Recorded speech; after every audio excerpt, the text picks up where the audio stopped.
Bah, je ne l'ai pas annoncé, mais j'ai beaucoup de nausées, j'ai beaucoup de vomissements et on se dit mais pourquoi vous ne l'avez pas annoncé?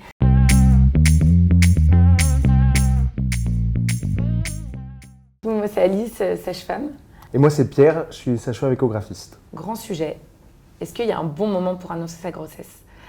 Finalement, c'est une question qui revient systématiquement. En début de grossesse, on n'a pas de bonne réponse pour vous. Quand les patients viennent nous voir au début de la grossesse, on se dit quand est-ce qu'on doit annoncer la grossesse, qui doit l'annoncer. Finalement, il n'y a pas de réponse claire là-dessus. Je sais pas toi ce que t'en penses. Il n'y a pas de bonne réponse, on voit de tout avec des couples qui sont très inquiets au début de la grossesse en se disant peut-être on n'est pas sûr, est-ce que ça va tenir, est-ce que des craintes liées au tout début de la grossesse ou alors des couples qui sont inquiets liés à leur employeur par exemple, à se demander comment est-ce que l'employeur va réagir à l'annonce de la grossesse.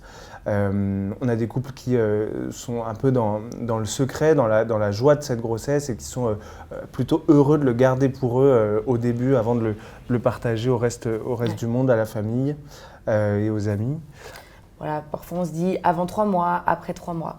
Ces règles des 3 mois, c'était aussi une certaine manière par rapport au risque de fausse couche. Une manière de se protéger. Exactement, de se protéger, de garder un petit peu pour soi aussi dans le couple, pour se dire, bon, bah, finalement, s'il se passe quelque chose, est-ce que tout le monde a besoin d'être au courant et...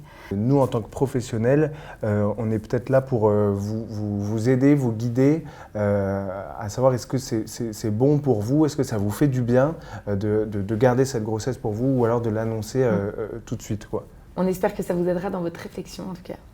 Merci de nous avoir écoutés.